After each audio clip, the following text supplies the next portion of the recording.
கிறிஸ்துவுக்குள் பிரியமான தேவனுடைய விலையேறப்பட்ட பிள்ளைகளே, கர்த்தராகிய இயேசு கிறிஸ்து நம்ம யாவரையும் ஆசீர்வதிப்பாராக. God bless you. பிரியமான இந்த கிரைஸ்ட் ரெவலேஷன் இந்த மெசேஜ் 328வது முறையாக யூடியூபினுடைய செய்தியளிக்கும்படியாய் பரிசுத்த ஆவியானவர் செய்த கிருபைக்காக பரிசுத்த ஆவியானவரை கோடி கோடியா ஸ்தோத்திரிக்கிறேன்.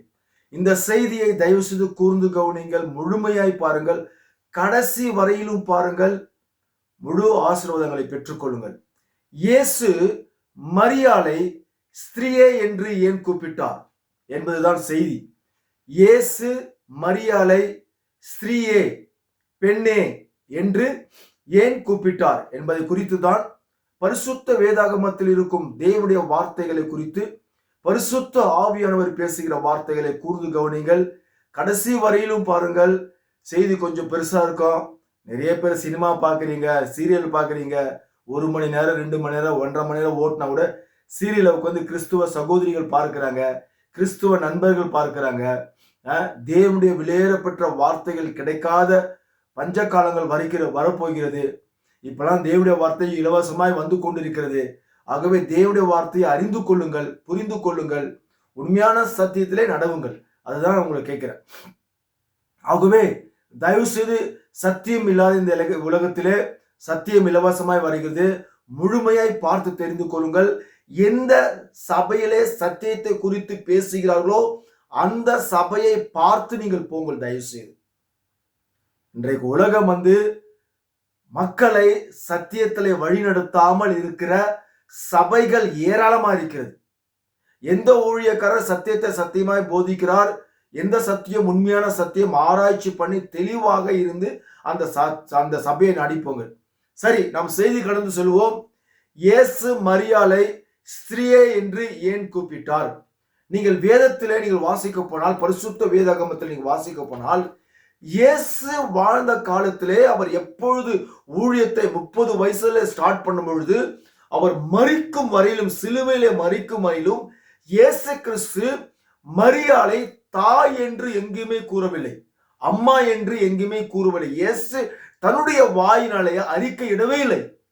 மரியாளை பார்த்து அம்மா, தாயே அப்படி என்று அவர் அறிக்கையிடலை. ஆனால் வேதத்தில் எழுதப்பட்டிருக்கிறது மரியாளின் மகன் இயேசு என்று சொல்லப்பட்டிருக்கிறது. ஆனால் இயேசு ஊழியம் செய்யும்போது அவர் தன் வாயினாலே அறிக்கையிடவில்லை என்பதை குறித்துதான் நாம் வேதத்தில் பார்க்க போகிறோம். எதற்காக அந்த இயேசு கிறிஸ்து மரியாளை அம்மா என்று அழைக்கவில்லை, எதற்காக இயேசு கிறிஸ்து மரியாளை ஸ்திரீ என்று அழைத்தார் என்பதை குறித்து தான் நான் வேதத்திலிருந்து நான் பார்க்க போகிறோம். சரி, நீங்கள் மத்தேயு எழுதின புத்தகம் நீங்கள் 12ஆம் அதிகாரம் 46 நீங்கள் 50ஆம் வசனம் வரைக்கும் நீங்கள் வாசிங்கள் தயவு செய்து. நான் உங்களுக்கு வாசித்து காண்பிக்கின்றேன். 46ஆம் வசனம். இப்படி அவர் ஜனங்களோடு பேசுகையில் உபதேசம் பண்றார். இயேசுநாதர் ஜனங்களுக்கு மத்தியில இயேசுநாதர் உபதேசிக்கிறார். பேசுகையில் அவருடைய தாயாரும், நல்லா கவனிக்கணும் பிரியமானவர்களே, மத்தேயு எழுதின புத்தகத்திலே மத்தேயு இப்படியாக இயேசுவின் சீடனாகிய மத்தேயு அவர் எழுதும் பொழுது அவர் இப்படி எழுதுறாரு. என்ன எழுதுறாரு?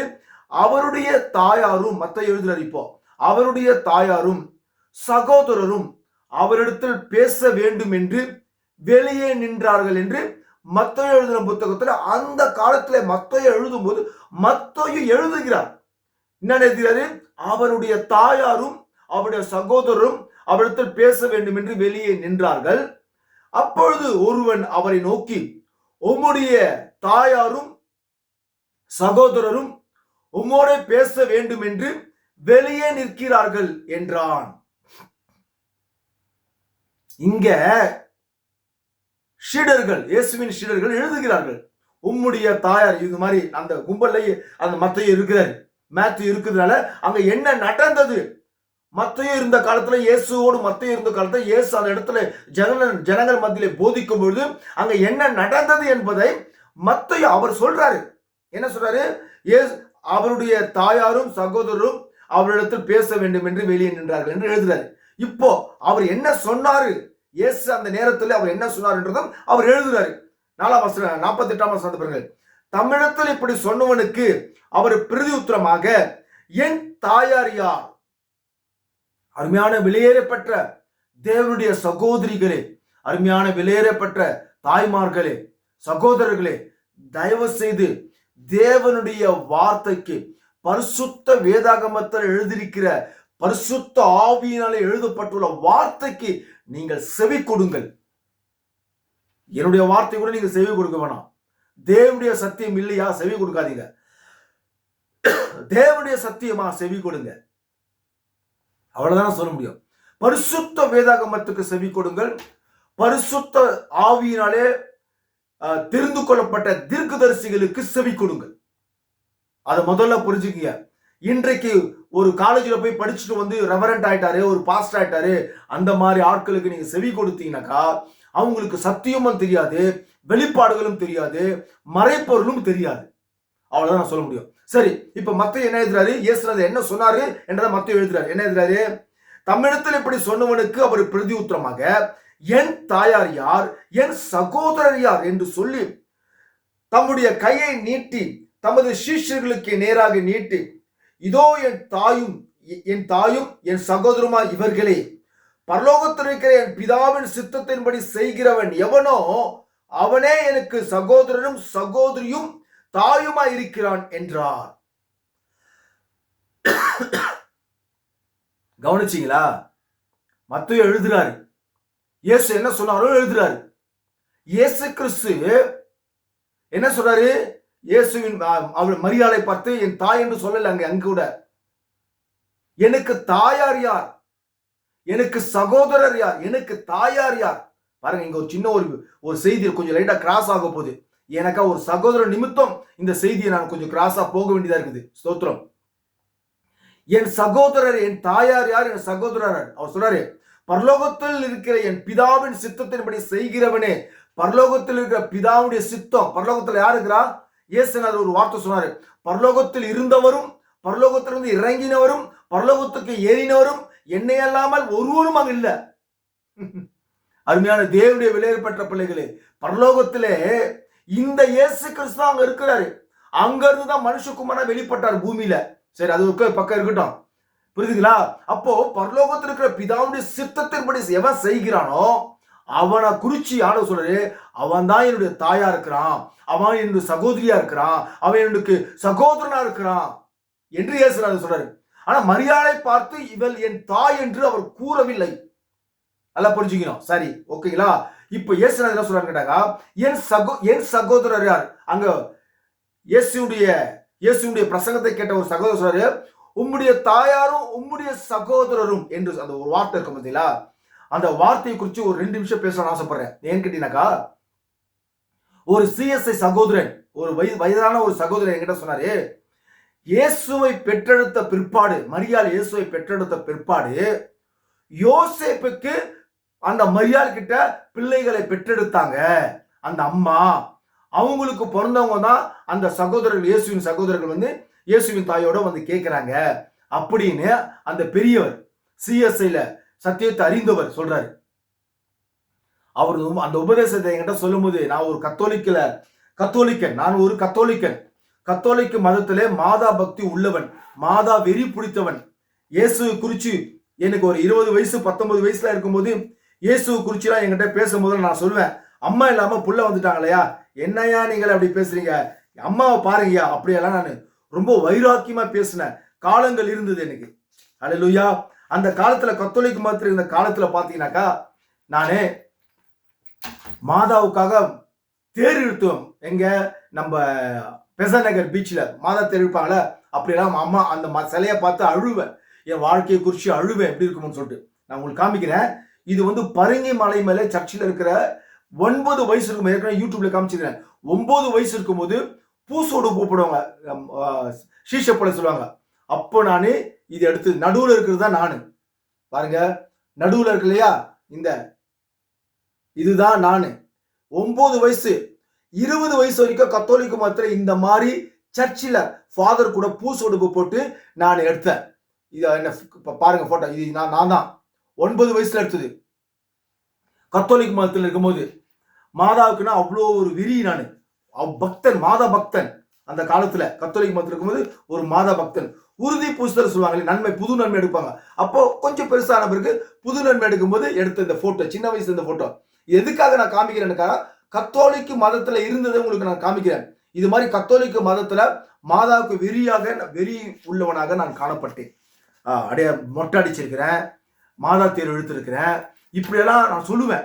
அம்மா இல்லாம புள்ள வந்துட்டாங்க இல்லையா, அம்மா பாருங்க, அம்மா தான் என் முக்கியம், ஏசலாம் அப்புறம் பார்க்கலையான்னு ஒரு காலத்துல சொல்லியிருந்தேன் நான். அந்த மாதிரிலாம் ஏன்னாக்கா பரிசுத்த வேதாகம்னா என்னன்னு தெரியாது, ஒண்ணுமே தெரியாது பரிசுத்த வேதாகமத்தை குறித்து.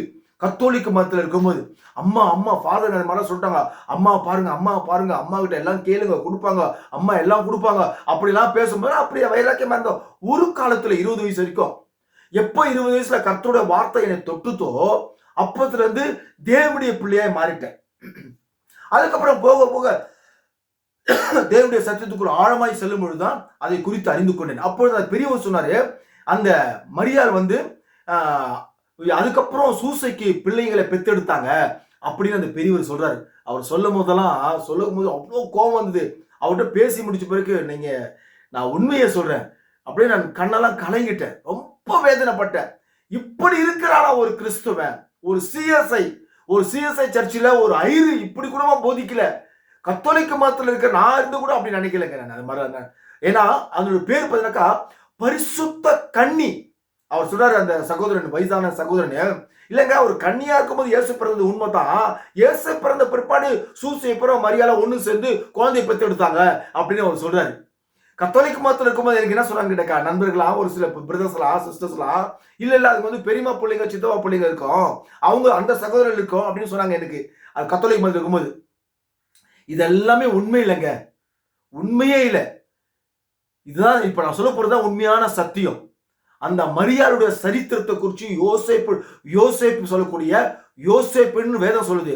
ஆனா கத்தோலிக்க மதத்துல என்ன சொல்றாங்க கேட்டா சூசையப்பர்ன்னு சொல்லுவாங்க, சூசையப்பரேன்னு சொல்லுவாங்க.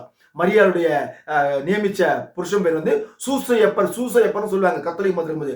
ஆனா வேதம் உண்மையான நாமம் என்னன்னு கேட்டா யோசேப்பு. புரிஞ்சுங்களா? இந்த யோசேப்பு ரொம்ப வயதானவர்.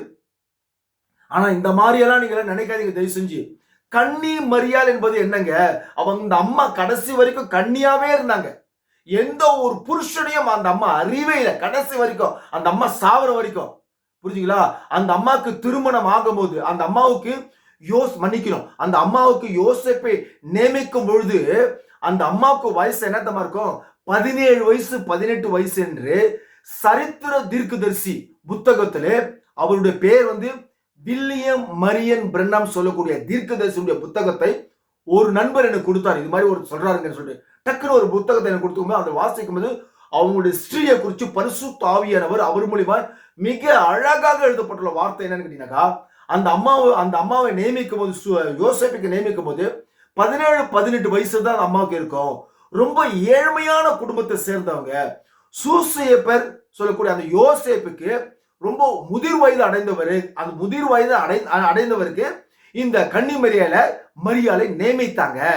இந்த யோசேப்பை சொல்லக்கூடிய அந்த நண்பருக்கு ஏற்கனவே முதல் மனைவிக்கு பிறந்த பிள்ளைகள் தான் இந்த பிள்ளைங்க.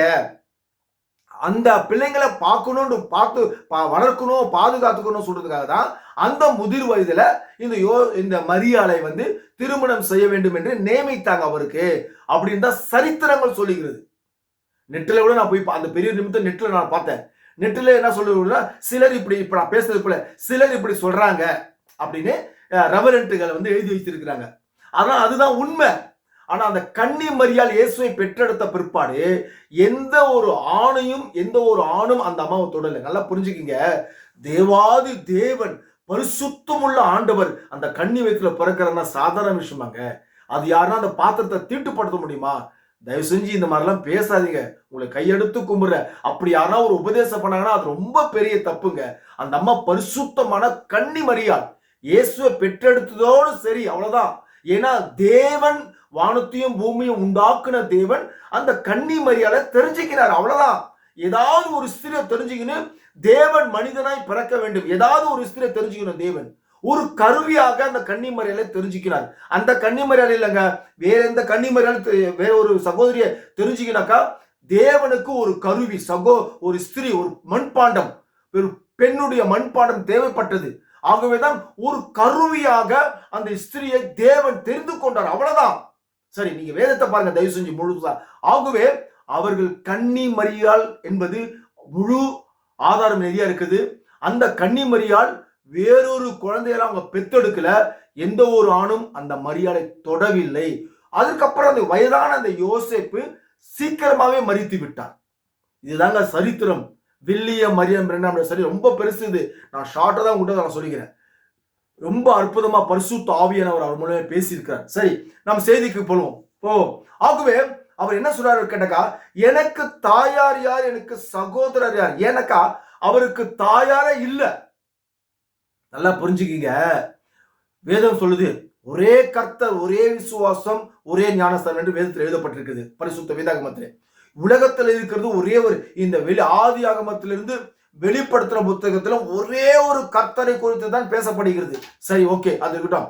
இப்போ அந்த ஒரு கர்த்தரை குறித்து தான் இப்ப நான் பேசுறேன். நீங்க ஏசாயா எழுதின புத்தகத்துல நீங்க பாருங்க. சரி, அதுக்கு முன்னாடி ஒரு வார்த்தை உங்களுக்கு நான் காமிக்கிறேன். ஏன்னா என்னுடைய தாயார் யார் சொன்னார் இல்லையா, அவருக்கு தாயார் யாருமே இல்லை. ஏன்னா அவரே தாயுமா இருக்கிறார். பாட்டு கூட பாடினால, தாயும் அவரே தந்தையும் அவரே, தாயும் அவரே தந்தையும் அவரே. எவ்வளவு அற்புதமா ஒரு பாட்டு பாடுகிறார் அந்த ஃபெர்க்மான்ஸ் பிரதர். தாயுமே அவர், தந்தையுமே அவர். அந்த அவரை போய் நம்ம தாயும் தந்தையும் சொல்லும் போது அவருக்கு ஒரு தாய் இருப்பாங்களா? சரி, நான் உங்களுக்கு ஒரு உதாரணம், ஒரு வசந்த வாசி காமிக்கிறேன். நீங்க ஏசாயா எழுதின புத்தகத்தை 43:1 நீங்க வாசித்து பாருங்க. அங்கே இதோ இப்போதும் யாக்கோப்பே உன்னை சிருஷ்டித்தவரும் இஸ்ரவேலே உன்னை உருவாக்கினோருமாகிய கர்த்தர் சொல்லுகிறதாவது, பயப்படாதே, உன்னை மீட்டுக் கொண்டேன், உன்னை பெயர் சொல்லி அழைத்தேன், நீ என்னுடையவன் என்று வேதத்தில் எழுதப்பட்டுள்ள வார்த்தை. சரி, நான் இப்படி வாசிக்கிறேன். இப்போ வேதம் மாறல, அப்படிதான் இருக்குது. இப்போ நான் எழுத்த மட்டும் நான் கொஞ்சம் மாத்தி எழுதுறேன். இப்போதும் மரியாளே உன்னை சிருஷ்டித்தவரும் உன்னை உருவாக்கினுமாகிய கர்த்தர் சொல்லுகிறதாவது, பயப்படாதே, பரிசுத்த ஆவியானவர் உன்மேல் நிழலிடுவார், அந்த நிழல் பலம், அந்த பலம் உன்மேல் வந்து இறங்கும், நீ ஒரு கர்ப்பவதி ஆவாய். அதுக்கப்புறம் அவர் சொல்றது கேட்டீங்கன்னாக்கா, அவர் உன்னதமானுடைய குமாரன் எனப்படுவார். நல்லா புரிஞ்சுக்குங்க. அங்கேயே தேவதூதனே மிக அற்புதமாக அழகாக சொல்லப்பட்ட ஒரு வார்த்தை நீங்க பாத்தீங்கன்னா படிச்சீங்கன்னாக்கா, லூக்கா 1ஆம் அதிகாரம் 28 இருந்து நீ வாசிங்க, 28 இருந்து 35 வரைக்கும் வாசிங்க. நான் 31ஆம் வசனத்தை வாசிக்கிறேன். இதோ நீ ஒரு கர்ப்பவதியாகி ஒரு குமாரனை பெறுவாய், அவருக்கு இயேசு என்று பெயரிடுவாயாக. அந்த இயேசு கூட என்று பெயரிடுவாயாக சொல்றது தேவதூதனால், கபிரியேல் தேவதூதனால் அறிவிக்கப்பட்டது. இயேசு என்று பெயர். நீ வந்து மரியாதை, நீ கண்ட பெயரெல்லாம் வச்சிடாத. பிதாவானவர் எனக்கு கொடுத்ததை உனக்கு நான் சொல்றேன். அவருக்கு இயேசு என்று பெயரிடுவாயாக, அவர் பெரியவராயிருப்பார். 32 உன்னதமானவருடைய குமாரன் எனப்படுவார். பாருங்க, மரியாத பரிசுத்த ஆவியோட பலன் அந்த அம்மா மேல நிழலிடுவதற்கு முன்பாகவே கபிரியேல் தூதன் ஏற்கனவே அந்த மரியாதை கிட்ட அறிவிக்கிறார். என்ன அறிவிக்கிறாரு? அவருக்கு இயேசு என்று பெயரிடுவாயாக, உன்னதமானவருடைய குமாரன். நீ பெத்தெடுத்த பிற்பாடு அதுக்கப்புறமா நீ வாழ்க்கையில வாழும் பொழுது நீ அப்படியே இயேசுவோடு அந்த மகனோடு நீ ஜீவிக்கும் போது என்னுடைய குமாரன் சொல்ல போற. அதுதாங்க அர்த்தம். உன்னதமானவருடைய குமாரன் எனப்படும். உன்னுடைய குமாரன் என்று பூமியில் அறிக்கையிடாதே, உன்னதமானவருடைய குமாரன் என்று எனப்படும் என்று அந்த அம்மா கர்ப்பவதி ஆகத்துக்கு முன்னாலேயே தீர்க்க தரிசனம் வந்துருச்சு அந்த அம்மாவுக்கு தேவதூதனால். அந்த அம்மா அந்த உபதேசத்தை சுத்தமா மறந்துட்டாங்க. அப்படிதாங்க இன்னைக்கு கிறிஸ்தவர்கள் பரிசுத்த வேதாகமத்தில் எழுதப்பட்டிருக்கிற சகல வார்த்தைகளையும் சுத்தமா மறந்துட்டாங்க. ஐரில இருந்து, ரெவரண்ட்ல இருந்து, பாஸ்டர்ல இருந்து எல்லாருமே மறந்துட்டாங்க, சத்தியத்தை மறந்துட்டாங்க. எப்படி அந்த மரியாதை மறந்தாங்க? ஏற்கனவே சொன்னாங்க இல்லையா, உன்னதமானுடைய குமாரன் என்னப்படும். உன்னுடைய குமாரன் அல்ல, உன்னதமானுடைய குமாரன் என்னப்படும். மிக திட்டவட்டமாக புதிய ஏற்பாட்டிலே பரிசுத்த ஆவியானவர் எழுதியிருக்கிறார் லூக்கா மூலியமாக. ஆகவே அது உன்னுடைய குமாரன் இல்ல, உன்னதமானுடைய குமாரன் என்னப்படும், இயேசு என்று பெயரிடுவாயாக. ஏற்கனவே அங்க அறிவிக்கப்பட்டுருச்சு. நீ சொந்தமா ஏதாவது ஒரு பேர் வச்சிடாத, இயேசு என்று பெயரிடுவாயாக. மரியாதை கூட அந்த ரைட்ஸ் இல்ல, யோசேப்புக்கு கூட ரைட்ஸ் இல்ல, அவங்க 2 பேருக்குமே பேர் வைக்கிறதுக்கு ரைட்ஸ் இல்ல. பாத்தீங்களா? மரியாளை உருவாக்குனதே இந்த இயேசு கிறிஸ்து தான். தாயின் வயிற்றில் உன்னை உருவாகும் முன்னமே உன்னை பரிசுத்தப்படுத்தி உன்னை பெயர் சொல்லி மரியாளை என்று அழைத்தவர் இந்த இயேசு கிறிஸ்து தான். அப்படி இருக்கும்போது தாயும் அவரே தந்தையும் அவரே இருக்கும்போது இந்த மரியாளுக்கு அவர் இயேசுக்கு மரியாள் தாயா இருக்க முடியுமா? சற்று சிந்தித்து பாருங்கள் தயவு செய்து. அருமையான விலையேறப்பட்ட கத்தோலிக்க நண்பர்களே, கத்தோலிக்க சகோதரிகளே, என்னுடைய அருமை கத்தோலிக்க தாய்மார்களே, பரிசுத்த வேதாகமத்துக்கு செவி கொடுங்க பிளீஸ். எனக்கு செவி கொடுக்க வேணாம். ஆகவே அங்கே இயேசு தேவனா இருக்கும் பொழுது, இயேசு யெகோவாவா இருக்கும் பொழுது, அவர் யெகோவா தேவனாகிய கர்த்தர் நிழலிட்டார், பரிசுத்த ஆவியாக நிழலிட்டார். அந்த அம்மா கர்ப்பவதியானாங்க. நீங்க வேதத்தை வாசிக்கமா 1 தீமோத்தேயு 3:16 என்ன சொல்லுது? தேவ ரகசியமானது தேவன் மாமிசத்திலே வெளிப்பட்டார். எப்படி வெளிப்பட்டாரு? மரியாளை ஒரு கருவியாக உபயோகப்படுத்தினார். அவ்வளவுதான். ஆகவேதான் அவர் சொன்னாரு, எனக்கு தாயார் யார், எனக்கு சகோதரர்கள் யார்? எனக்கு யாருமே தாயாரும் இல்ல, எனக்கு சகோதரர்கள், எனக்கு தந்தையும் இல்லை, எனக்கு யாருமே தந்தையும் இல்லை, நானே தந்தையா இருக்கிறேன். நீங்க ஏசாயா எழுதின புத்தகத்துல 9ஆம் அதிகாரத்துல 6ஆம் வசனத்தை வாசித்து பாருங்கள். ஏசாயா தீர்க்கதரிசி சொல்றாரு, பிறக்க போகிற மரியாள் வயிற்றிலே பிறக்க போகிற அந்த குழந்தையை குறித்து சொல்றாரு, அந்த கர்த்தரை குறித்து சொல்றாரு.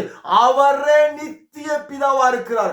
ஆலோசனை கர்த்தர், நித்திய பிதா, சர்வ வல்லமுள்ள தேவன் என்று ஏசாயா தீர்க்கதரிசி மரியாள் வயிற்றிலே பிறப்பதற்கு முன்பாக கிட்டத்தட்ட ஒரு 400 ஆண்டுகள் 500 ஆண்டுகள் என்று நினைக்கின்றேன். அந்த 400 ஆண்டுகளுக்கு முன்பாக 500 ஆண்டுகளுக்கு முன்பாக ஏசாயா தீர்க்கதரிசியால் உரைக்கப்பட்ட வார்த்தை அந்த குழந்தையை குறித்து, அந்த கர்த்தரை குறித்து என்ன சொல்கிறது? அவரே நித்திய பிதா. அந்த நித்திய பிதாவுக்கு மேல வேறொரு பிதா இல்ல. அந்த நித்திய பிதா அவரே தந்தையா இருக்கிறார். அவருக்கு ஒரு தந்தை எங்கேயாவது பூமியில் இருக்க முடியுமா? அவருக்கு எங்கேயாவது தாய் இருக்க முடியுமா? அந்த இயேசுவாகி தேவனாகிய தேவன் மனிதனாய் பிறப்பதற்காக மரியாளை தெரிந்து கொண்ட ஒரு பாத்திரம், அவ்வளவுதான்.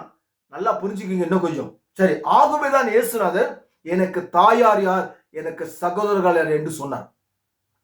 இயேசு கிறிஸ்து வேதத்துல எங்குமே மரியாளை தாயே என்று அவர் அழைக்கவில்லை.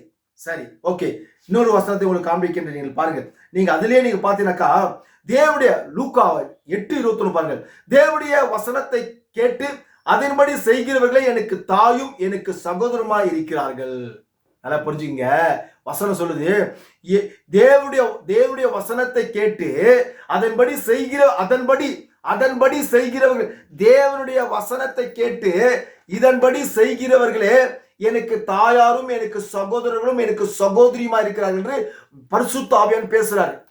என்னுடைய வசனத்தை கேட்கிறவர்கள் தான் சகோதரர்களாம். சரி, இப்ப பேதுரு இயேசுடைய சகோதரர், பவுல் இயேசுடைய சகோதரர். அந்த இயேசுடைய சகோதரர்கள் என்ன சொல்றான்னு கேட்டாக்கா, அப்போஸ்தலர் 2:38 பாவ மன்னிப்புக்கென்று இயேசு கிறிஸ்துவின் நாமத்தினாலே ஞானஸ்நானம் பெற்றுக்கொள்ளும், அப்பொழுது நீங்கள் பரிசுத்த ஆவியின் வரத்தை பெறுவீர்கள் என்று இயேசுவின் சகோதரர் சொல்றாரு. அவர் யாரு? இயேசுவின் சகோதரர். இன்றைக்கு இருக்கிறவங்கன்னா இயேசுவின் சகோதரர் சொல்லி கொண்டிருக்கிறவங்க அந்த ஞானஸ்தானத்தை கொடுக்காம மத்தேயு இயேசு சொன்னாரு சொல்லிட்டு மத்தேயு 28:19 நினைக்கிறேன் அங்க கொடுக்குறாங்க, பிதா குமாரன் பரிசுத்தாவின்னு சொல்லிட்டு. இந்த பிதா குமாரன் பரிசுத்தாவின் நாமத்துல கொடுக்குற அந்த ஞானஸ்தானமே பார்த்தீங்கன்னாக்கா கிபி 325 என்று நினைக்கின்றேன். அப்பொழுதுதான் கத்தோலிக்க மதம் உருவாகும் போது அந்த கத்தோலிக்க மதம் சொல்ல உருவாகின அந்த மதத்திலிருந்து ஸ்டார்ட் ஆனதுதான் பிதா குமாரன் பரிசுத்தாவி. இயேசு கிறிஸ்துவின் சகோதரர்கள் அப்படி யாருமே அந்த உபதேசத்துல ஞானஸ்தானம் கொடுக்கல. ஆனா அந்த சகோதரர்களுடைய சத்தியத்தை நீங்களாம் கேட்கிறீங்களா? அப்ப நீங்க எப்படி இயேசுவின் சிஷ்யனா ஆக முடியும்? நீங்களாம் எப்படி இயேசுவின் சகோதரர்களா மாற முடியும்? ஏன் வசனத்தை கேட்டு, அவருடைய வசனம் பவுல் சொல்றாரு, பேதுரு சொல்றாரு, அந்த வசனத்தை நீங்களா கேட்கறது கிடையாது.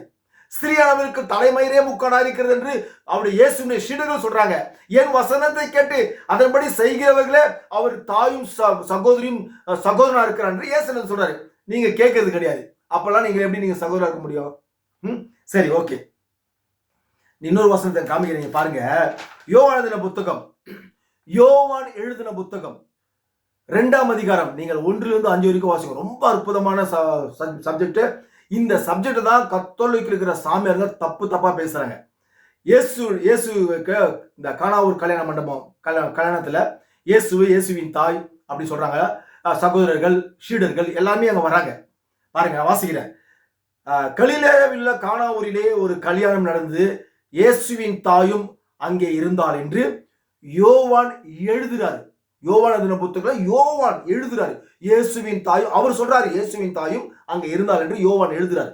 அவர் தான் எழுதுறாரு. இப்ப நீங்க எல்லாம் சொல்லலையா இயேசுவின் தாயின்னு? சாமியார்லாம் சொல்லலையா? பிஷப் எல்லாம் சொல்லலையா? நீ கத்தோலிக் பிள்ளைங்க சொல்லலையா இயேசுவின் தாய்? ஏன்னாக்கா இங்க யோவான் எழுதுனதுனால நீங்க சொல்றீங்க. ஆனா இவர் யோவான் தான் சொல்றாரு இயேசுவின் தாய்ன்னு, புரியுதுங்களா? ஆனா இயேசு எங்கேயுமே தன் வாயை திறந்து அது என் தாய் என்று அவர் கூப்பிடல. இயேசுவும் அவருடைய சீஷரும் அந்த கல்யாணத்துக்கு அழைக்கப்பட்டிருந்தார்கள். திராட்சரசம் குறைவுபட்ட போது இயேசுவின் தாய் அவரை நோக்கி, அவர்களுக்கு திராட்சரசம் இல்லை என்றாள். அதற்கு இயேசு, ஸ்திரீயே, ஸ்திரீனா பெண்ணே, தப்பா நான் சொல்லல, ரொம்ப மதிப்பா, அன்பா, பண்பா, தாழ்மையா, பணிவா இயேசுநாதர் மரியாதை பார்த்து, பெண்ணே, ஸ்திரீயே, ஸ்திரீயே, எனக்கும் உனக்கும் என்ன? எனக்கும் உனக்கும் என்ன? என் வேலை இன்னும் வரவில்லை என்று அவர் கூறுகிறார். எனக்கும் உனக்கும் என்ன? என் வேலை இன்னும் வரல. என் வேலை வந்தோட நான் செஞ்சிருவேன். ஸ்திரீயே, பெண்ணே அப்படின்னு சொல்றாரு. அம்மா சொல்லுங்கம்மா அப்படின்லாம் சொல்ல, தாயே சொல்லு தாயே அப்படின்லாம் சொல்லல. ஸ்திரீயே, நான் பெண்ணே, எனக்கும் உனக்கும் என்ன? என் வேலை இன்னும் வரவில்லை. பாருங்க, இயேசு கிறிஸ்து மரியாளை ஸ்திரீயே என்று அழைக்கிறார், பெண்ணை என்று அழைக்கிறார். எனக்கும் உனக்கும் என்ன? ஹல்லேலூயா. எனக்கும் உனக்கும் என்ன? உன்னை உருவாக்குனவரே நான் தான். உன்னை தாயின் வயிற்றில் உருவாக்கி பெயர் சொல்லி அழைத்தவரே நான் தான். நான் உன்னை ஒரு கருவியாக பயன்படுத்தினேன். ஏற்கனவே என்னால் தேவதூதனால் உனக்கு ஒரு கற்பனை வந்தது. உன்னதமான குமாரன் எனப்படுவார். ஹல்லேலூயா. உன்னுடைய குமாரன் என்று பூமியில் அறிக்கையிடாத, உன்னதமானுடைய குமாரன் எனப்படுவார் என்று மிக அழகாக தேவதூதன் ஏற்கனவே பேசிக்கல சொன்ன அந்த வார்த்தையை அந்த அம்மா டோட்டலாவே மறந்துட்டாங்க. பெத்தெடுத்ததுனால அவங்க அப்படியே அந்த இமேஜிலேயே போயிட்டாங்க. ஹல்லேலூயா, ஹல்லேலூயா, அது என்னுடைய தாய் என்று. ஆனால் சரீர பிரகாரமாக பார்க்க போனால் இயேசுவை பெற்றெடுத்ததுனால நம்ம தாய், இயேசுவின் தாய் என்று சொல்லுகிறார்கள். ஆனால் ஆவிக்குரிய ஜீவியத்தில் நீங்கள் பார்க்க போனால் இயேசுவுக்கு தாய் என்பது யாருமே இல்லை. ஏன்னாக்க நான் சொல்லலைங்க, வேத வாக்கியம் சொல்லுவதை நான் உங்களுக்கு சொல்றேன். இங்க ஸ்திரீயை எனக்கும் உனக்கும் என்ன? என் வேலை இன்னும் வரவில்லை என்றார். யார்கிட்ட? மரியாள் கிட்ட. இப்ப அந்த அம்மா சொல்றாங்க, அவருடைய தாய், யோவான் எழுதுறாரு, அவருடைய தாய் உடனே அவருடைய தாய் வேலைக்காரரை நோக்கி, அவர் உங்களுக்கு என்ன சொல்லுகிறாரோ அதன்படி நீங்கள் செய்யுங்கள் என்றால். அவர் அவர் உங்களுக்கு என்ன சொல்லுகிறாரோ, இங்க பாருங்க, ரொம்ப அற்புதமா தேவனுடைய வார்த்தை சொல்லுது. அவர் அவர் இப்ப அந்த அம்மா, என் மகன் உங்களுக்கு என்ன சொல்லுகிறாரோ அதன்படி செய்யுங்கள் என்று வேதம் எங்கேயுமே எழுதப்படல. என் மகன் அப்படின்னு அங்க வார்த்தை வரல. அவர் அவர் என்ன சொல்லுகிறாரோ, இப்ப அவர் என்று சொல்வது அங்க பிரிவினை வந்துருச்சு. அவர் என்ன சொல்லுகிறாரோ அதன்படி நீங்கள் செய்யுங்கள் என்றார். இப்ப நான் கேட்கிறேன், அவர் என்ன சொல்லுகிறாரோ அதன்படி செய்யுங்கள் என்று மரியாதை அப்பவே சொல்லிட்டாங்க. ஆனா அவர் சொன்னாரு, என்ன சொன்னாரு? என் நாமத்தினாலே நீங்கள் எதை கேட்டாலும் நீங்கள் பெற்றுக்கொள்வீர்கள் என்று தேவனுடைய வார்த்தை இருக்கிறது. அவர் சொன்னாரு, என்ன சொன்னாரு? உன் தேவனாகிய கர்த்தர் ஒருவரே, அவரே நீ ஆராதனை செய்வாயாக, அவரே நீ தொழுது கொள்ளணும், அவருக்கே துதிகர மகிமை செலுத்தணும். உன் தேவனாகிய கர்த்தர் அவரே ஒருவரே, என்னென்று வேற தேவன் இல்லை என்று அவர் சொல்றார். அவர் என்ன சொல்லுகிறாரோ அதன்படி செய்யுங்கள். அவர் சொன்னார் ஒரு வார்த்தை, மிக அநேக வாக்கு தத்தங்களை அவர் கொடுத்திருக்கிறார். நானே உனக்கு தாயுமாய், நானே உனக்கு தகப்பனுமாய், என் நாமத்தில் நீங்கள் எதை கேட்டாலும் நான் உங்களுக்கு செய்வேன் என்று அவர் சொன்னாரு. அவர் என்ன சொல்லுகிறாரோ அதன்படி நீங்கள் செய்யுங்கள் சொன்னார. அவர் சொல்றதை எங்கேயாவது கிறிஸ்துவ பிள்ளை கேட்கிறீங்களா? நான் கேட்கிறேன். இல்ல பாஸ்டர் கேட்கிறானா? இல்ல விசுவாசிங்க யாரா கேட்கிறீங்களா? அவர் என்ன சொன்னாரு? என்ன தொழுது கொள்ளு, என்கிட்ட என் நாமத்துல கேளுன்னு அவர் சொல்றாரு. நீங்க என்னடானாக்கா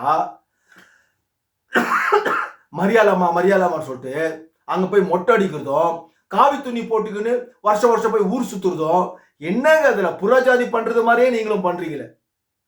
இந்த காவி துணி புறஜாதி பண்றான், நீங்களும் அந்த காவி துணி போட்டு வருஷத்துக்கு நடந்து போறாங்க. எங்க இருந்து பெரம்பூர்ல நடந்து போறாங்க, பாரிஸ்ல இருந்து இங்க அடையாறு பெசநகர் நடந்து போறாங்க, எங்கெங்கயோ சிட்டி ஃபுல்லா இருக்கிற, சென்னை ஃபுல்லா இருக்கிறவங்க பெசநகர் நடந்து போறான். அப்படி எதுவுமே பைபிள்ல சொல்லலையேங்க. அருமையான என் அருமை சகோதரியே, என் அருமை தாயாரே, என் அருமை சகோதரனே, அப்படி வேதத்துல இல்லம்மா கண்ணா.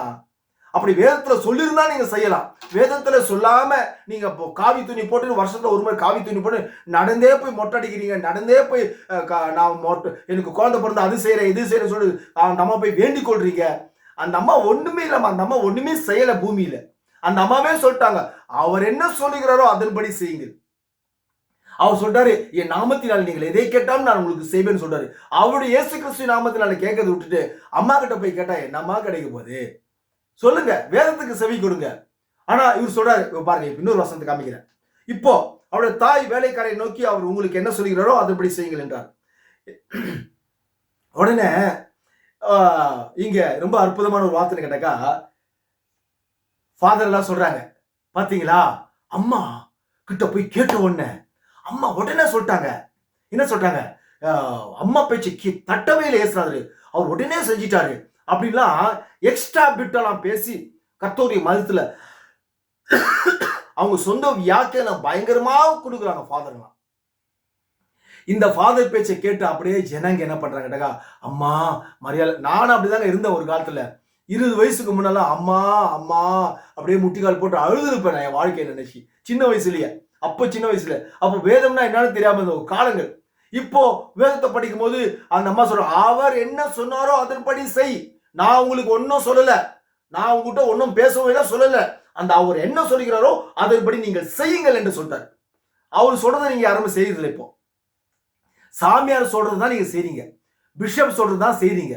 உங்க ஃபாதர் பங்கு ஃபாதர் என்ன சொல்றாரோ அதை தான் நீங்க அப்படியே நம்புறீங்க. பாருங்க, நல்லா கவனிங்க. இன்னைக்கு உண்மையை நான் சொல்றேன், நான் சொல்லுங்க, வேதம் சொல்லுது, வேதத்தை படிங்க. பங்கு ஃபாதர் கத்தோலிக்கில் இருக்கிற சாமியாருங்க மொத்த பேருக்குமே பரலோகமே கிடையாது. அவங்க மனம் திரும்பினா ஆச்சு, மனம் திரும்பாம கடைசி வரைக்கும் கத்தோலிக் ஃபாதராக இருந்து செத்தாக்கா அவனுக்கு பரலோகமே இல்லைன்னு வேத வாக்கியம் சொல்லுது. நான் சொல்ல, வேத வாக்கியம் சொல்லுது. அவரை பின்தொடர்ந்து போனீங்கன்னாக்கா உங்களுக்கும் நரகம் தான். தயவு செஞ்சு புரிஞ்சுங்க. அதனால இந்த வேதத்துல கல்யாணம், இந்த திருமணத்துல பாத்தீங்கன்னாக்கா காண ஒரு கல்யாணத்துல நடந்ததுல இயேசு கிறிஸ்து மரியாளை தாய் என்று அழைக்கவே இல்லை. ஏன்னா இயேசு கிறிஸ்துவுக்கு தாயாக யாராலுமே முடியாது. வேதத்துல உங்களுக்கு காமிக்கிறேன். நீங்கள் அவரிடத்தில் அன்பாக இல்லை பாருங்க, சொல்றாரு ஒரு வசனத்தை உங்களுக்கு வாசிக்க. யோவான் 14ஆம் அதிகாரம் 15ஆம் வசனத்தை பாருங்க. நீங்கள் என்னிடத்தில் அன்பா இருந்தால் என் கற்பனைகளை கைக்கொள்வீர்கள். நீங்க எல்லாம் சொல்றீங்க, ஏசுகிட்ட அன்பா இருக்கிற அன்பு, பாஸ்டர்ல இருந்து ஐரில இருந்து ஃபாதர்ல இருந்து எல்லா விசுவாசியும் சொல்றீங்க நான் ஏசுகிட்ட அன்பா இருக்கிறேன்னு சொல்றீங்களே ஒழிய உண்மையாவே நீங்க ஏசுகிட்ட அன்பா இல்லை. யாருமே இல்லைங்க. ஏனக்கா அவர் சொல்ற வார்த்தை கவனிங்க, நீங்கள் என்னிடத்தில் அன்பா இருந்தால் என்னுடைய கற்பனைகளை கைக்கொள்வீர்கள். இன்னைக்கு யாரு அவருடைய கற்பனையை கை கொள்றா என்று சொல்லுங்க.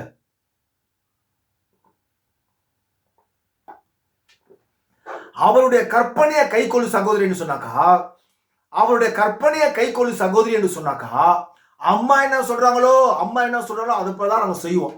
எங்க அம்மா பைபிள்ல ஒண்ணுமே சொல்லலைங்க. காவி துணி கட்டிக்கின்னு என்கிட்ட வா, மெழுகுபத்தி ஏத்து, மொட்டாடி, என் கையை கொடு, உன் காலை கொடுலாம் சொல்லல. அல்லேலூயா. அப்படிலாம் வேதத்துல இல்ல. அந்த அம்மா ஒரு அற்புதமும் செய்யல, ஒரு வார்த்தையும் சொல்லல. அந்த அம்மா பெற்று எடுத்ததோடு சரி, தேவன் மரியாதை தெரிந்து கொண்ட ஒரு கருவி, அவ்வளவுதான். புரிஞ்சுதுங்களா? ஆகவே இயேசு கிறிஸ்து உனக்காக மரித்தார், இயேசு கிறிஸ்து உனக்காக அவமானப்பட்டார், அவர் சிலுவையிலே உனக்காக ரத்தம் சிந்தினார், உன்னை மீட்டுக் கொள்வதற்காக மரித்து உயிர்த்தெழுந்து தன்னை நிரூபித்து காண்பித்தார், தான் தேவன் என்பதை நிரூபித்து காண்பித்தார். அதை புரிஞ்சுக்குங்கம்மா அருமையான விலையேறப்பட்ட சகோதரிகளே. சரி, இன்னொரு வசனத்தை காண்பிக்கிறேன் பாருங்க. நீங்க வேதத்தை நீங்க எப்படி படிச்சாலும் இயேசு கிறிஸ்து மரியாளை தாய் என்று அழைக்கவே இல்லை அவருடைய வாயினால. நீங்கள் யோவான் 19ஆம் அதிகாரத்துல 25 இருந்து 28 வரைக்கும் நீங்க வாசிங்க. இயேசு சிலுவையிலே இருக்கும்பொழுது அங்க ஒரு வசனம் சொல்வார். 25 பாருங்க. இயேசுவின் சிலுவையில அங்கே இயேசுவின் தாயும் அவருடைய சீடரும் அப்படின்னு யோவான் எழுதின புத்தகத்தில் யோவான் எழுதுகிறார். அப்பொழுது 26, அப்பொழுது இயேசு தம்முடைய தாயையும் அருகே நின்ற தமது அன்பாயிருந்த சீசரையும் கண்டு, யோவான் எழுதுறாரு, இப்படியாக எழுதுறாரு, இயேசுவின் தாயையும், அப்பொழுது இயேசு தம்முடைய தாயையும் அருகே நின்ற தமது அன்பாயிருந்த சீஷரும், யார்? யோவான், அன்பாயிருந்த கண்டு தம்முடைய தாயை நோக்கி, யோவான் எழுதுறாரு இப்படியாக, புரிஞ்சுங்களா? இயேசுநாதர் ஒன்னும் சொல்லல அப்படிலாம், யோவான் எழுதுறாரு புத்தகத்துல. தாயை நோக்கி, இப்ப சொல்றாரு, இயேசு என்ன சொன்னாரோ அதையும் எழுதுறாரு. ஸ்திரீயே, அதோ உன் மகன் என்றார். யோவான் இயேசுவுக்கு அன்பா இருந்த யோவானுடைய சீடன், இயேசுடைய சீடனாகிய யோவானை பார்த்து, அந்த ஸ்திரீயை பார்த்து, ஸ்திரீயை இயேசுவின் பெற்றெடுத்தாங்களே அந்த ஸ்திரீயை, இயேசுநாதர் அந்த ஸ்திரீயை பார்த்து, பெண்ணை பார்த்து என்ன சொல்றாரு? இதோ உன் மகன். அவனை பார்த்து இதோ உன் தாய் என்று அவர் சொல்றாரு. அங்கேயும் இயேசுநாதர் சொல்ற, சிலுவையில மறிக்க போறாரு. சிலுவையில மறிக்கிறதுக்கு முன்னால அங்கு சிலுவையில கூட இயேசுநாதர் என்ன சொல்றாரு கேட்டா, மரியாதை பார்த்து, ஸ்திரீயே, பெண்ணே, அதோ உன் மகன். நான் உன் மகன் அல்ல, அதோ உன் மகன். நான் உன் மகன் அல்ல, நான் உன்னை ஏற்கனவே பரிசுத்த ஆவியாக நிழலிடுவதற்கு முன்பாக தேவதூதனால் நான் அனுப்பின தேவதூதன் உனக்கு அறிக்கையிட்டான். உன்னதமானுடைய குமாரன் எனப்படுவார். உன்னதமானுடைய குமாரன், பிதாவுடைய குமாரன் எனப்படுவார். உன்னுடைய குமாரன் என்று பூமியில் அறிக்கையிடாத, உன்னதமானவருடைய குமாரன். இப்போ இயேசுநாதர் சொல்றாரு, அதோ உன் மகன். சீடனை பார்த்து அதோ உன் தாய் என்று இயேசுநாதர் சொல்றாரு. இப்போ சாமியார்கள் சொல்றாங்க, அருமையான பிள்ளைகளே, அதோ உன் தாய். சகோதரனே, அதோ உன் தாய். நீங்களாம் அவருடைய பிள்ளைக, அம்மா, உங்களுடைய அம்மா அதுதான். மரியாதை பார்த்து சாமியார்கள் போதிக்கிறாங்க. இப்போ அதனால இந்த சாமியார்கள் சொல்றதை அப்படியே மண்டலை ஏத்திக்கின்னு, வேதத்தையே வாசிக்காம, பரிசுத்த வேதாகமத்தையே பைபிள்ல வீட்டுல வாசிக்காம, சாமியார் சொல்லுவதை மட்டும் மண்டலை ஏத்திக்கின்னு அம்மா அம்மா அம்மான்னு இயேசுவை விட்டுட்டு மரியாதை பார்த்து அம்மா அம்மா என்ற சொல்றாங்க. உங்களுக்கு சொல்லலைங்க இயேசுநாதரே, மரியாதை உங்களுக்கெல்லாம் அம்மா இல்ல, இயேசுடைய சீடனாகிய யோவானுக்கு தான் இயேசுநாதர் சொன்னாரு, ஸ்திரீயே, இதோ உன் மகன். சீடனை பார்த்து அதோ உன் தாய் அப்படின்னு சொல்லிட்டு கடைசி நேரத்துல ஜீவனை விட்டாரு. இன்னைக்கு சாமியார்கள் சொல்றாங்க, கத்தோலிக்க சாமியார்கள் சொல்றாங்க, இதோ உன் மகன், இதோ உன் தாய். பிள்ளைகளே, உங்கள் தாய் அவள் தான், அவங்ககிட்ட வேண்டிக்குங்க, என்ன கேட்குறீங்களோ உங்களுக்கு கொடுப்பாங்க அந்த அம்மா அப்படின்னு சொல்றாங்க சாமியார்களாம். விலையேறப்பட்ட கத்தோலிக்க சகோதரிகளே, கத்தோலிக்க நண்பர்களே, சகோதரர்களே, மரியாள் இயேசுவை பெற்றெடுத்ததோடு சரி, இயேசு கிறிஸ்து வேதத்துல எங்குமே மரியாளை அம்மா என்றும் தாய் என்றும் அழைக்கவே இல்லை. அதை முதல்ல தயவு செஞ்சு நீங்க புரிஞ்சுக்கணும். இங்க ஃபாதருங்க தான் அப்படியாக பேசுகிறார்கள், புரிஞ்சுங்களா? அதனால நல்லா புரிஞ்சுக்கணும். நீங்க இயேசு எழுதின புத்தகத்தை நீங்க பாருங்க, ரொம்ப அற்புதமா இருக்கும். எரோமியா உங்களுக்கு காமிக்கிறேன், எரோமியா 1:5 பாருங்க. நான் உன் தாயின் வயிற்றில் உருவாகும் முன்னே உன்னை அறிந்தேன். மரியாளையும் சரி, உங்களையும் சரி, நீ கர்ப்பத்திலிருந்து வெளிப்படும் முன்னே நான் உன்னை பரிசுத்தப்படுத்தினேன். கர்ப்பத்திலிருந்து வெளிப்படும் முன்னே யாரு? மரியாளமாவையே கர்ப்பத்திலிருந்து வெளிப்படும் முன்னே பரிசுத்தப்படுத்தி, ஏன்னா தேவன் பிறக்க போகிறார், அந்த பாத்திரம் பரிசுத்தப்படுத்தி வெளியே அனுப்புறாரு. அந்த அம்மா மாத்திரம் இல்ல, உலகத்தில் இருக்கிற சகல சகோதரிகளையும் சகோதரனையும் தாயின் வயிற்றில் உருவாகணுமே பரிசுத்தப்படுத்தி பேர் சொல்லி அழைத்து அப்பவே பிறக்கிறதுக்கு முன்னாலேயே முழு ஆசீர்வாதங்களை உங்களுக்கு கொடுத்துட்டாரு. ஆனா நீங்க பூமியில வந்த பிற்பாடு பாவத்துக்குள், சாத்தானுடைய கட்டளைக்குள் நுழைந்த உடனே பாவத்துக்கு அடிமையான பிற்பாடுதான் ஆசீர்வாதம் உங்களை விட்டு தூரமா போச்சு. ஆனா தேவன் ஏற்கனவே ஆசீர்வாதம் கொடுத்துட்டாரு. ஆனா இன்னைக்கு பெந்தகோஸ்து பாஸ்டர் என்னன்னாக்கா, கர்த்தர் ஆசீர்வதிப்பாரு, கர்த்தர் ஆசீர்வாதம் சொல்லி ஏமாத்தி இருக்கிறாங்க, பணத்தை புடுங்கி இருக்கிறாங்க. நீங்க அத்தனை பேருமே தேவனாலே ஏற்கனவே முன்குறிக்கப்பட்ட ஆசீர்வதிக்கப்பட்ட பிள்ளைகள். அதை மறக்காதீங்க. நானோ இல்ல எந்த ரெவரண்டோ உங்களை ஆண்டவரே உங்களை ஆசீர்வதி சொல்ல விட அவர் ஒருபோதுமே ஆசீர்வதிக்க மாட்டார். உங்களெல்லாம் தேவனுடைய பிள்ளையா மாறினீங்கன்னாக்கா ஆசீர்வாதம் உன்னை தேடி வரும். நீங்க ஆட்டோமேட்டிக்கா ஆசீர்வாதமாக இருப்பீங்க. எனக்கா தேவன் கொடுத்த கட்டளை, தேவனுடைய தலையெழுத்து. உங்களை எல்லாம் ஆசீர்வதிப்பது தேவனுடைய தலையெழுத்து. அதை முதல்ல நீங்க புரிஞ்சுக்க. அல்லேலூயா. நீங்கள் பாருங்க, ரொம்ப அற்புதமான ஒரு வார்த்தை. என்ன வார்த்தைனாக்கா, அவர் யெகோவாவில் உருவாக்கப்பட்டு, அவர் யெகோவாவால் உருவாக்கப்பட்டு கன்னி பிறப்பால் பிறந்த தேவனுடைய குமாரனாய் இருந்தார். தேவன் ஆவியா இருக்கிறார். கன்னிமரியாள் ஒரு சிறு பிள்ளையாகவே இருந்தாள். அவளுக்கு 17-18 வயது இருந்தது. சிருஷ்டி கர்த்தராகிய தேவன் பரிசுத்த ஆவியானவர் மூலமாக அந்த சிறு பிள்ளையின் மேல் நிழலிட்டு அவர் கர்ப்பம் தரித்து ஒரு பிள்ளையை பெற்றாள். ஹல்லேலூயா. அது மாத்திரம் இல்லைங்க, மெல்கிதேசுக்கு இந்த இயேசு கிறிஸ்து யாரு பார்த்தீங்கன்னாக்கா, அவர்தான் மெல்கிதேசுக்கு என்று ஏற்கனவே உங்களுக்கு செய்தியில் அறிவித்திருக்கிறேன். இந்த இயேசு பிரபு ஆபிரகாமை ஏற்கனவே சந்தித்தார். அவர்தான் மெல்கிதேசுக்கு. மீண்டுமாக அதே மெல்கிதேசுக்கு மரியாள் வயிற்றிலே அவர் பிறந்து மீண்டுமாக அதே மெல்கிதேசுக்காக அவர் ஜீவித்த பொழுது அந்த மெல்கிதேசுக்கு மரியாள் ஏன் தாயாக இருக்கவில்லை என்பதை கவனிங்கள். அவரே நித்திய பிதாவாக இருக்கிறார். ஹல்லேலூயா. பிறந்தாரே அவரே நித்திய பிதா என்று ஏசாயா தீர்க்கதரிசி ஏற்கனவே உரைத்து விட்டார். அந்த நித்திய பிதாவுக்கு ஒரு தாயாக அந்த மரியாள் இருக்க முடியாது. யோசேப்பும் தகப்பனாக இருக்க முடியாது. அதை முதல்ல நீங்க புரிஞ்சுக்கணும் தயவு செஞ்சு. ஆகவே என்னுடைய அருமையான தேவனுடைய விலையேறப்பட்ட சகோதரியே, என் அருமை சகோதரர்களே, இயேசு கிறிஸ்து வேதத்துல எங்குமே தன் மரியாளை தாய் என்று அவர் அழைக்கவில்லை. அவர் அனாதையின் கர்த்தர். நீங்க எபேசியர் நீங்கள் 7ஆம் அதிகாரத்திலே வாசித்து பாருங்கள், 3ஆம் வசனத்திலே 7:3 அந்த மெல்கிதேசுக்கு தாயும் இல்ல தகப்பனும் இல்ல. பழைய ஏற்பாட்டில் மாத்திரம் இல்லைங்க, புதிய ஏற்பாட்டிலும் அவர் ஒரு கருவியாக மரியாதை தெரிந்து கொண்டு அந்த கருவியின் மூலியமாக அவர் வர வேண்டும் என்பதுதான் அவர் சிந்தனை கொண்டார். அவருடைய அப்படி நியமித்தார். வேற வழி இல்லை, அப்படிதான் வந்தா ஆகணும். அதனால அப்படி வந்ததுனால இந்த மரியாள் அம்மா ஏசாயாவுக்கு தாயாக ஆகிட முடியாது. அதை முதல்ல புரிஞ்சுக்கணும். தேவனால் நியமிக்கப்பட்டவங்க, பரிசுத்தமாக்கப்பட்டவங்க, பரிசுத்த கன்னி, பரிசுத்தம் உள்ளவங்க, அந்த அம்மாவுக்கு 100% பரலோக நிச்சயம். ஹல்லேலூயா. அதுல எந்த மாற்றமும் இல்லை. ஆனா அவங்களை பின்தொடர்ந்து போறீங்க பார்த்தீங்களா, உங்களுக்கு எல்லாம் பரலோகமே கிடைக்காது.